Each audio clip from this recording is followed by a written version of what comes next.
నమస్తే. మీరు చూస్తున్నది నిరుద్యోగి న్యూస్. నేను మీ రామశోక్. ఇవాళ పొద్దుగాల పెద్దపల్లి జిల్లా వార్తలు ఎట్లా ఉన్నాయి?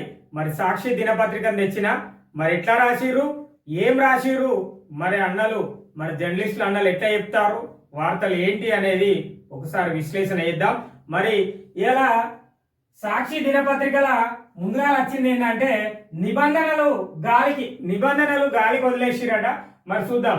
ఈ ఇరుకుగా ఉన్న పెట్రోల్ బంకు, నిరుపయోగంగా గాలి నింపే యంత్రాలు, కనిపించని టాయిలెట్స్, తాగునీరు, మరి పెట్రోల్ బంకుల్లో కనీస వసతులు కరువు, అయినా వాటిని పట్టించుకొని అధికార యంత్రాంగం. ఇక ఇది ఎక్కడ పెట్రోల్ బంక్ అయ్యా అంటే ఇది జిల్లాలోని ఓ పెట్రోల్ బంక్ అట. ఇది జిల్లాలోని ఓ పెట్రోల్ బంక్. పెద్దపల్లి జిల్లాలో ఎక్కడ పెట్రోల్ బంక్ అన్న చెప్పలే. అన్న ఏం చేసిండు, జిల్లా పేజీ పెట్టి, అంటే జిల్లా పేరు పెట్టి వార్త రాసిండు. ఇక ఆ పెట్రోల్ బంక్ ఎట్లున్నదట అంటే పెట్రోల్ పోయించుకునేందుకు వచ్చే వాహనాలకు నీడ లేదట ఫస్ట్. ఆ తర్వాత టైర్లలో ఉచితంగా గాలి నింపాల్సి ఉన్న ఫ్రీ ఎయిర్ బోర్డునే దర్శనమిస్తుంది. ఒకవేళ గాలి పెట్టిన నిర్వాహకులు డబ్బులు వసూలు చేస్తున్నారు. నిబంధనల ప్రకారం టాయిలెట్స్, ఫైర్ సేఫ్టీ, ఫిర్యాదు బాక్స్ ఉండాలి, కానీ అవి ఎక్కడా కనిపించడం లేదు. ఇంధనం నాణ్యత పరీక్షించడానికి లిట్మస్ కాగితం అందుబాటులో లేదు. జిల్లాలో సగానికి పైగా పెట్రోల్ బంకులు ఇలానే నిబంధనలు అనేవి లేకుండా అమలుకు నోచుకోవడం లేదని చెప్పేసి ఈ అన్నయ్య చెప్తాడు. ఇక అసలేంటిదట అంటే ముచ్చట పెద్దపల్లి జిల్లాలో ఎక్కడ పెట్రోల్ బంక్ ఆల్మోస్ట్ మనము చూడొచ్చు. మనం ఏ ఊర్లో ఉన్నా ఓ పెట్రోల్ బంక్ ఉంటుంది. ఆ పెట్రోల్ బంకుకు సంబంధించిన నిబంధనలు అనేవి ఉన్నాయి.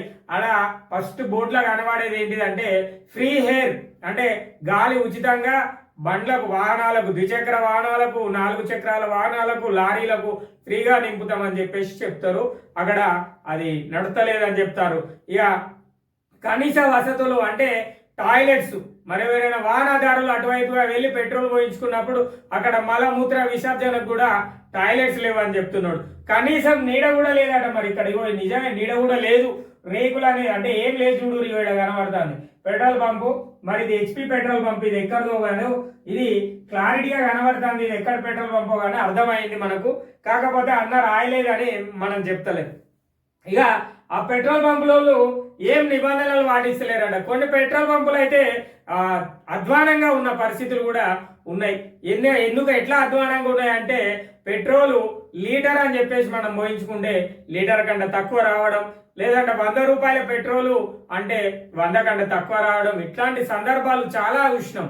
మరి ఎందుకు అధికారులు పెట్రోల్ పంపుల పైన దృష్టి సారించడం లేదో సంబంధిత అధికారులకే తెలియాలి. మరి మనం సూటిగా అడిగే ప్రశ్నలు ఉంటాయి.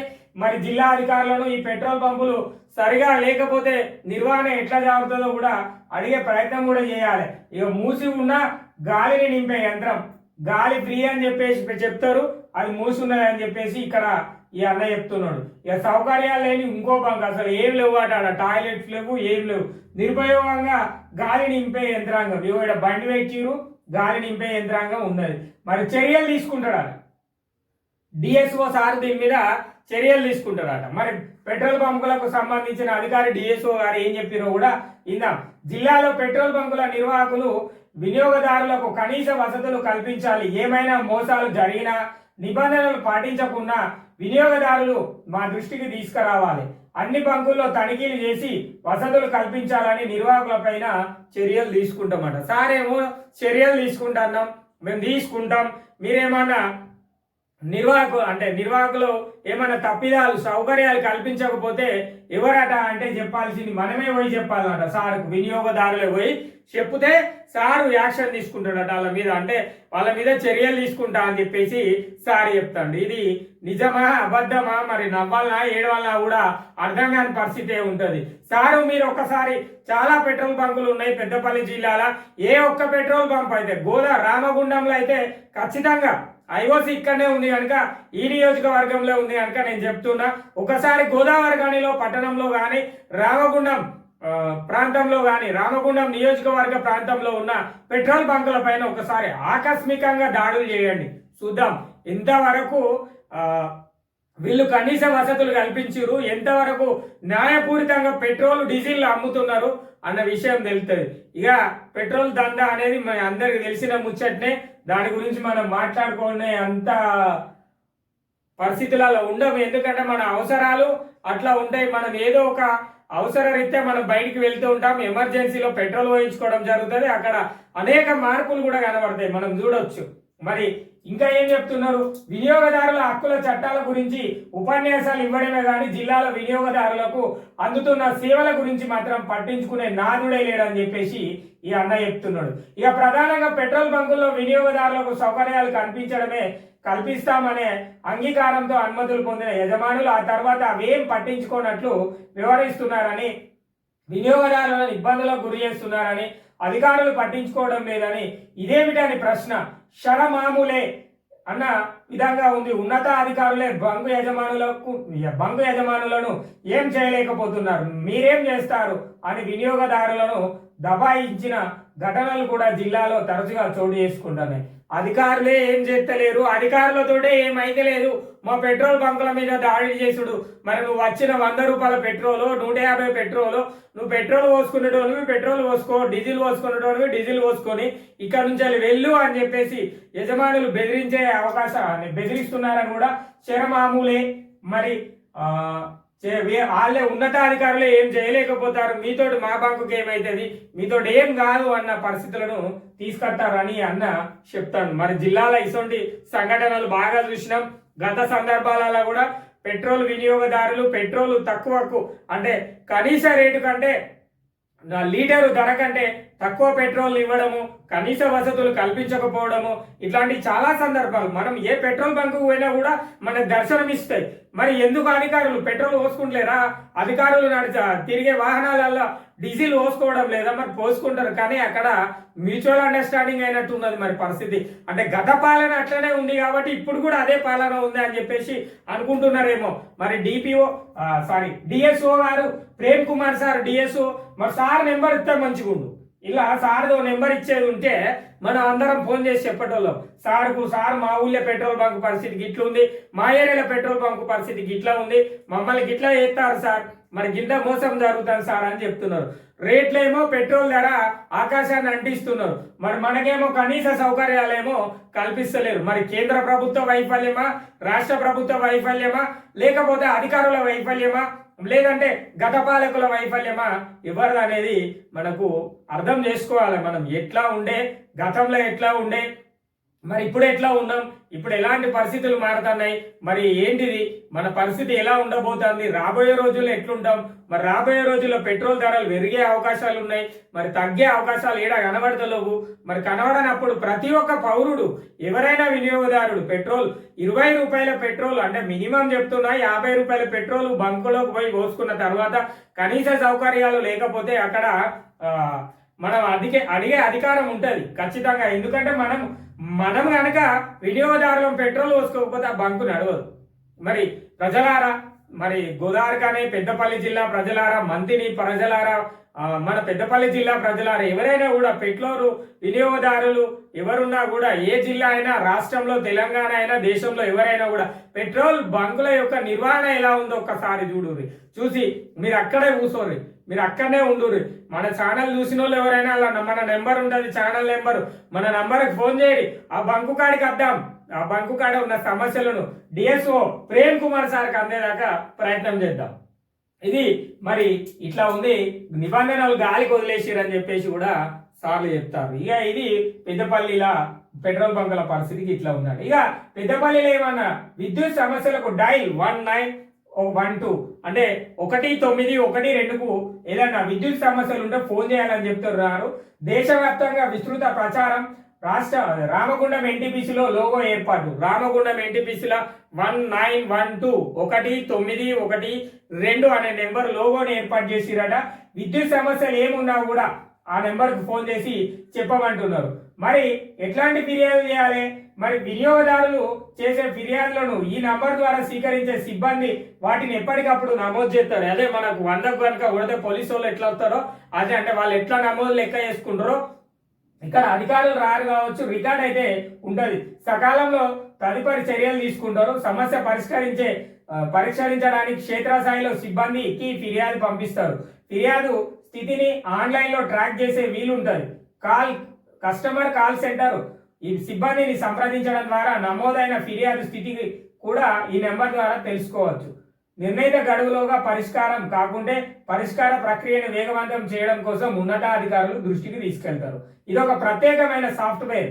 విద్యుత్ కాల్ సెంటర్ ప్రత్యేకంగా రూపొందించిన సాఫ్ట్వేర్ పరిష్కారాల ద్వారా నిర్వహిస్తున్నారు. ప్రత్యేకంగా అమలు చేస్తున్న సాఫ్ట్వేర్ సాంకేతికంగా అత్యంత ఆధునికమైందని చెప్పేసి మూడో పక్షానికి అవుట్ సోర్స్ చేస్తున్నారని చెప్పేసి చెప్తున్నారు. ఇక మన ఇంట్లో కావచ్చు, మన రోడ్ల మీద కావచ్చు, ఎక్కడైనా కరెంటు సమస్యలు ఉంటే 1912 నంబర్కి ఫోన్ చేసి సమస్య గిద ఉంది కరెంటు వల్ల అంటే కరెంటుకు సంబంధించిన పరిస్థితికి ఇట్లా ఉంది అని చెప్పేసి చెప్పేది ఉంటే వాళ్ళ సమస్యను పరిష్కరించే దిశగా ప్రయత్నం చేస్తారట. మరి అంతేకాకుండా ఏదైనా పెద్ద సమస్య ఉంటే అది ఉన్నత అధికారుల దృష్టికి కూడా పోయే ప్రయత్నం చేస్తామని చెప్పేసి చెప్తున్నారు. ఇక రక్షణతో కూడిన ఉత్పత్తి లక్ష్యం OC3 క్వారీని పరిశీలిస్తున్న చింతల శ్రీనివాస్. ఇక వాళ్ళు సింగరేణులు మరి ఆ యొక్క OC3 ఓపెన్ కాస్ట్ ఉత్పత్తి లక్ష్యం పెంచే దిశగా రక్షణ కూడా మంచుకున్నదని చెప్పేసి ఆ GM సార్ చూస్తున్నాడట. మరి అపరాల సాగు అంతే విత్తనాలను సిద్ధం చేస్తున్న రైతు కనుకయ్య. జిల్లాలోని అపరాల పప్పు దినుసులు సాగు పైన అన్నదాతలు ఆసక్తి చూపడం లేదు. పలు మండలాల్లో గ్రామాలలో రైతులు బొబ్బెర, కంది, పెసరు, మినిమా లాంటి అపరాలను అంతర పంటగానే కొద్ది విస్తీర్ణంలో సాగు చేస్తున్నారు. పెద్దపల్లి మండలం రంగాపూర్ గ్రామానికి చెందిన రైతు రాసమల్ల కనకయ్య పత్తి చేనులో అంతర పంటగా సాగు చేసి బొబ్బెర అధిక దిగుబడులను ఇచ్చింది. ఆ విత్తనాలను మళ్లీ నాటేందుకు ఆదివారం సిద్ధం. ఇక ఆయన పాపం పెద్దపల్లి జిల్లా పెద్దపల్లి మండలం రంగంపల్లి గ్రామస్తుడు కనకయ్య ఆట.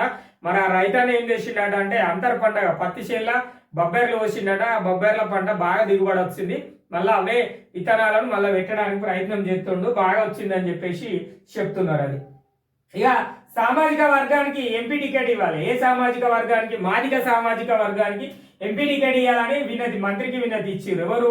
కాంగ్రెస్ పార్టీలు. పెద్దపల్లి పార్లమెంటు టికెట్ను ప్రధాన రాజకీయ పార్టీలు మాదిగలకే కేటాయించాలని మాదిగల సంఘం నాయకులు కోరారు. ఈ మేరకు ఆదివారం హైదరాబాద్లో మంత్రి శ్రీధర్ బాబు గారిని బీఆర్ఎస్ కార్యాలయంలో ఇన్ఛార్జి శ్రీనివాస్ రెడ్డిని, బీజేపీ ఆఫీసులో కేంద్ర మంత్రి కిషన్ రెడ్డిని అన్ని పార్టీలలో కలిసిండ్రట.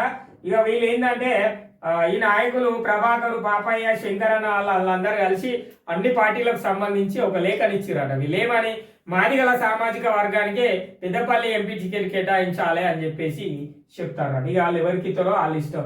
జ్యోతిష్కుడికి పురస్కారం సన్మానం చేసిరు. ఇక జాతర ప్రాంగణాలు ముస్తాబు. గద్దెలకు రంగులు వేస్తున్న పనులను పరిశీలిస్తున్న జాతర కమిటీ సభ్యులు. ఎక్కడయ్యా? పెద్దపల్లి రూరల్ వనదేవతల జాతర ప్రాంగణాలు ముస్తాబు అవుతున్నాయి. పెద్దపల్లి మండలం హనుమంతుడిపేట, తుర్కల మధ్యకుంట, పెద్ద కల్వల గ్రామాల్లో ప్రతి 2 నెలలకు ఒకసారి జాతర నిర్వహిస్తున్నారు. ఇక మన అందరికి తెలిసిందే కదా, ఈ నెల 21 నుంచి సమ్మక్క సారలమ్మ మేడారం జాతర సాగుతుంది కదా. అక్కడక్కడ ఊర్లలో, ఇక్కడ రామగుండంలో అయితే గోలివాడ ఉంది, గోదావరికండ్లో అయితే గోదావరి వంతెన బ్రిడ్జి కాడ జనగామ ప్రాంతంలో ఉన్నది. ఇక అట్లనే ఇక్కడ హనుమంతునిపేట దగ్గర ఉందట, తుర్కల మధ్యకుంట, పెద్ద కాలువలు అని ఏదేదో ఊర్లలో సమ్మక్క గద్దెలు కట్టి పూజలు అనేది చేస్తారు. వాటికి సంబంధించి ఏర్పాటు కూడా చేస్తారని చెప్పేసి ఇక చెప్తారు. ఇక అప్రమత్తంగా ఉండాలి. దేనికి అప్రమత్తంగా ఉండాలి?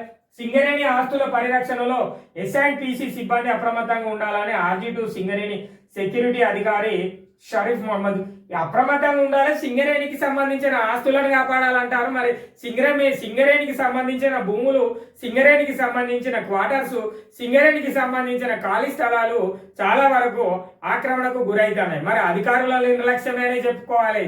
ఎందుకంటే సింగరేణి అధికారుల నిర్లక్ష్యమేనే చెప్పుకోవాలి ధోరణి. మరి ఎట్లా ఉందంటే ఇంక ఇలా అప్రమత్తంగా ఉంటామని చెప్పేసి మీటింగులు పెడతారు. ఏం మీటింగులు పెడతారయ్యా? సింగరేణి అధికారులు, ఉన్నత అధికారులు మరి అక్రమ భూములను చేస్తున్నారు. అంటే సింగరేణికి సంబంధించిన స్థలాలను కబ్జా చేస్తున్నారు, సింగరేణికి స్థలాలకు సంబంధించిన క్వార్టర్స్ ను కబ్జా చేస్తున్నారు. మరి అంతేకాకుండా సింగరేణికి సంబంధించిన కార్మికులలో కనీస సౌకర్యాలు కరువైతాయి. అవి పట్టించుకోర్రయ్యా అంటే ఇక మీరేందో చేస్తాం, అప్రమత్తంగా ఉంటాం. ఫస్ట్ కనీస సౌకర్యాలు తీర్చిన తర్వాత అప్రమత్త వ్యవస్థల గురించి ఆలోచన చేయరు. ముందు కనీస సౌకర్యాలు కరువైతే అని అది కూడా ఆలోచన చేయరు. ఇక కోదండ రామాలయంలో విగ్రహ ప్రతిష్టాపన వేడుకలు, ఇక అది గుళ్ళే ఒకటి విగ్రహం పెట్టిరట, ఎక్కడ ధరంపూర్లో పెట్టిరు. ఇక భారత్ బంద్ పై ప్రచారం, అంతర్గాం నుంచి బయలుదేరిన బైక్ ర్యాలీ. ఈ భారత్ బంద్ ఏదో మన ఎర్రజెండా పార్టీలు పారిశ్రామిక సమ్మె గ్రామీణ భారత్ బంద్ ను విజయవంతం చేయాలని చెప్పేసి 16 తారీఖున లేదు ధర్నా ఎత్తారట. మరి దానికోసం భారత్ బంద్ పై ప్రచారం చేస్తున్నారు. మరి ఖచ్చితంగా ప్రచారం ఉండాలని చెప్తారు. ఇక నెక్స్ట్ వారసంతకు పార్కింగ్ స్థలం ఎక్కడులా దారిలో కూరగాయల విక్రయాలు, సర్వీస్ రోడ్లపైన వాహనాల పార్కింగ్. మంచి పని చేస్తారు వీళ్ళు. సర్వీస్ రోడ్లపైన వాహనాలు నిలుపుతున్న వైన వినూరు. సర్వీస్ రోడ్లు అంటే హైవే రోడ్డు పక్కన ఒక చిన్న రోడ్డు ఉంటుంది, దాన్ని సర్వీస్ రోడ్ అంటారు. మరి దాని మీద వాహనాలు పెడతారట. దుకాణ స్థలాలు కేటాయించిన దారిలోని విక్రయాలు, మూత్రశాలల ఏర్పాటు చేయాలని వినతి. ఇది ఇనురయు మూత్రశాల లేక ఇబ్బంది పడతారు, దారిలోనే విక్రయాలు చేస్తారని చెప్పేసి ఎక్కడ జ్యోతినగర్ ఎన్టీపీసీ జ్యోతినగర్ అనుకుంటా. ఇక వారసంతకు అన్ని సౌకర్యాలు ఉన్న వాహనాల పార్కింగ్ లేకపోవడము వాహనదారులు ఇబ్బంది పడుతున్నారు. ఎన్టీపీసీ రామగుండం మేడిపల్లి సెంటర్లోని ఎన్టీపీసీ సంస్థ సిఎస్ఆర్ నిధులతో నిర్మించిన వారసంతలో వాహనాల పార్కింగ్ స్థలం కేటాయించకపోవడంతో రైతులు రోడ్లపైన వాహనాలు నిలిపి ఉంచడంతో కొనుగోలుదారులు అసంతృప్తి వ్యక్తం చేస్తారు. రోడ్ల మీద వాహనాలు పెడితే అటు ఇటు పోయే వాహనాలకు ఇబ్బంది అవుతుంది, దానికి అసంతృప్తి ఇస్తారని చెప్పి చెప్తున్నాను. మూత్రశాల లేవాట, అంటే అక్కడికి పోతే ఏదైనా మలమూత్ర విసర్జన చేయాలంటే మరి జాగ లేదు, మరి పరిస్థితి లేదు, మరి ఎట్లనో ఏమో మరి ఈ మార్కెట్ పెట్టుడెందుకో మరి అట్లా పరిస్థితులను తీసుకొచ్చుడు ఎందుకో కూడా ఎన్టీపీసీ యాజమాన్యానికి వదిలేద్దాం. ఎందుకంటే అది ఎన్టీపీసీ అండర్లో ఎన్టీపీసీ సిఎస్ఆర్ నిధుల ద్వారా ఆ వారసంత అనేది ఏర్పాటు చేసిరట. రామగుండం మేడిపల్లి సెంటర్ లో సండే మార్కెట్ లో కూరగాయలు విక్రయించేందుకు ఎన్టీపీసీ సంస్థ సిఎస్ఆర్ ద్వారా అత్యంత ఖరీదైన షెడ్లను నిర్మించింది. కూరగాయల విక్రేతలకు మాంసం, చికెన్. ఇక వీళ్ళు ఏం చెప్తున్నారంటే ఆడ మూత్రశాలలు లేవు కదా, మరి ఆ మూత్రశాలలు ఏర్పడితే ఇంకా బాగుంటది, మరి వాహనాలకు పార్కింగ్ స్థలాలను ఏర్పాటు చేసినా కూడా బాగుంటది అని చెప్పేసి చెప్తున్నారు. దారిలో విక్రయాలు నిలిపేయాలి, రోడ్ల మీదే పెట్టి అమ్ముతారట. మరి దయచేసి యాజమాన్యం ఒకసారి ఆ వారసత్వ పైన అంటే అంగడి బజార్ పైన కూడా ఒక దృష్టి పెట్టాలి ఎన్టీపీసీ. మరి ఇంకేమైనా నిధులు కేటాయించి అక్కడ మూత్రశాలలు లేవు, పార్కింగ్ వ్యవస్థ లేదు, మరి వాటిని ఏర్పాటు చేసే దిశగా ప్రయత్నం చేయాలి. ఇక మనం ఇప్పుడు చెప్పుకున్నాం కదా అంతర్గా మండలం అని చెప్పేసి 16వ దేశవ్యాప్త సమ్మె గ్రామీణ భారత్ బంద్, మరి అన్ని వర్గాల వారు పాల్గొనాలని చెప్పేసి చెప్తున్నారు. ఎన్టీపీసీలో బైక్ ర్యాలీతో పాల్గొన్నారు. కేంద్ర ప్రభుత్వం రైతు ప్రజా కార్మిక వ్యతిరేక విధానాలపైన కేంద్ర ప్రభుత్వం తీసుకున్న నిర్ణయాన్ని వెనక్కు తీసుకోవాలని ఈ నెల 16న భారత గ్రామీణ బంద్ను చేపడుతున్నారు మరి ఎర్రజెండా పార్టీలు. ఇక ప్రైవేటీకరణ అవుతున్న ప్రభుత్వ రంగ సంస్థలు, ఇక కేంద్రంలో బీజేపీ హయాంలో ప్రభుత్వ రంగ సంస్థలన్నీ ప్రైవేట్ పరమైతేనాయని సిఐటికి సంబంధించిన నాయకులు చెప్తున్నారు. ఇక సింగరేణి మాజీ కార్మికుడు నేత్రదానం చేసిండట, అవయవ దానం. కోల్బెల్ట్ ఏరియా గోదావరికని హనుమానగర్ కు చెందిన కొయ్యాల ఎల్లయ్య అనే సింగరేణి మాజీ కార్మికుడు అనారోగ్యంతో ఆదివారం మృతి చెందితే ఆయన యొక్క అవయవాలను దానం చేసిండు అని చెప్పేసి చెప్తున్నారు. ఇక యువ క్రికెటర్లపై మక్కువ పెంచుకోవాలని చెప్పేసి విజయ రమణారావు అన్న చెప్తున్నాడు. ఇక అంతేకాకుండా విజ్ఞాన యాత్రలో విద్యార్థులు కాల్వ శ్రీరాంపూర్కు సంబంధించిన ఎస్సీ కాలనీ ప్రాథమిక పాఠశాల విద్యార్థులు విజ్ఞాన యాత్రకు పిల్లలను తీసుకొని ప్రభుత్వ పాఠశాల నాయకులు వెళ్ళిరు అని చెప్పేసి చెప్తున్నారు. కాంగ్రెస్ తోనే మైనార్టీ అభివృద్ధి చెందిందని సుల్తానాబాద్ లా ఆలీ అన్న చెప్తున్నాడు. ఇక ప్రమాదకరంగా విద్యుత్ స్తంభాలు, మరి కమాన్పూర్ మండలం మంతని పెద్దపల్లి ప్రధాన రహదారి పైన గుండారం గ్రామ శివార్లు రహదారికి ఇరువైపులో ఉన్న విద్యుత్ స్తంభాలు ప్రమాదకరంగా మారాయని, రహదారి విస్తరణ చేపట్టిన నేపథ్యంలో రహదారి వెడల్పు పెరిగింది. పాత రహదారి ఉన్నప్పుడు రహదారికి ఇరువైపులా ఉన్న విద్యుత్ స్తంభాలను తొలగించకపోవడంతో రహదారిని ఆనుకొని ఉన్నాయి. ఈ నెల 22 నుంచి సమ్మక్క సారలమ్మ జాతర ఉన్నది కనుక ఆ రోడ్డు పై నుంచి ఏది కరీంనగర్, జగిత్యాల, సిరిసిల్ల ప్రాంత ప్రజలందరూ, హైదరాబాద్ ప్రాంత ప్రజలు కూడా ఆ యొక్క రోడ్డును కొంతమంది ఉపయోగించే అవకాశాలు ఉంటాయి. అంతేకాకుండా కరీంనగర్, సిరిసిల్ల, జగిత్యాల్ ఇంకా నిజామాబాద్కి సంబంధించిన భక్తులందరూ అదే దారి గుండా మేడారం వెళ్తారు కనుక మరి అట్లా ఉంది. రోడ్డు మీద సమస్యలు, ఇబ్బందులు తలెత్తుతాయి. మరి అధికారులు వెంటనే స్పందించి ఆ యొక్క స్తంభాలను తొలగించి రోడ్డు వెడల్పులోకి మరి ప్రజలకు సహాయాన్ని అందించే ప్రయత్నం చేయాలని చెప్పేసి మా తరఫున మేము కోరుతాము. ఇక మా ఛానల్ తరపున మేము కోరుకుంటున్నాము. మరి చేయాల విద్యుత్ అధికారులు ఖచ్చితంగా రోడ్డు మీద ఉన్న స్తంభాలను తొలగించుర్రి, అతి తొందరగా తొలగించే ప్రయత్నం చేయుడు. ఇక శ్రీకృష్ణ యూత్ కమిటీ ఎన్నిక ఏకగ్రీవం ఇక భక్తి శ్రద్ధలతో ఆత్మార్పణ దినోత్సవం చేసిరట. నరేష్ అన్నకు పురోహిత రత్న అవార్డు ఇచ్చారు. అదే ఏంటిది రామాయపల్లె పండుగ గుడికి సంబంధించిన అయ్యగారుకు పురోహిత రత్న అవార్డు ఇచ్చారని చెప్పేసి చెప్తున్నారు. ఇక కార్మికుల హక్కుల రక్షణకు సమ్మె ఎత్తున్నారట ముత్యంరావు. కార్మికుల హక్కుల రక్షణ కోసమే దేశవ్యాప్త ఇదే సమ్మె ఈ నెల 16వ తేదీన జరిగే దేశవ్యాప్త గ్రామీణ బంద్ కోసం వాళ్ళు కూడా ఎర్రజెండా పార్టీలు సుల్తానాబాద్ లో కూడా చెప్తున్నారు. ఇక శరణ్యకు జాతీయ వైద్య రత్న అవార్డు ఇచ్చినాడు. ఇక్కడ శరణ్య వైద్య రంగంలో విశిష్ట సేవలు అందించినందుకు గాను ప్రకృతి వైద్య నిపుణురాలు డాక్టర్ శరణ్య ఆదివారం జాతీయ వైద్య రత్న అవార్డును అందుకున్నారు.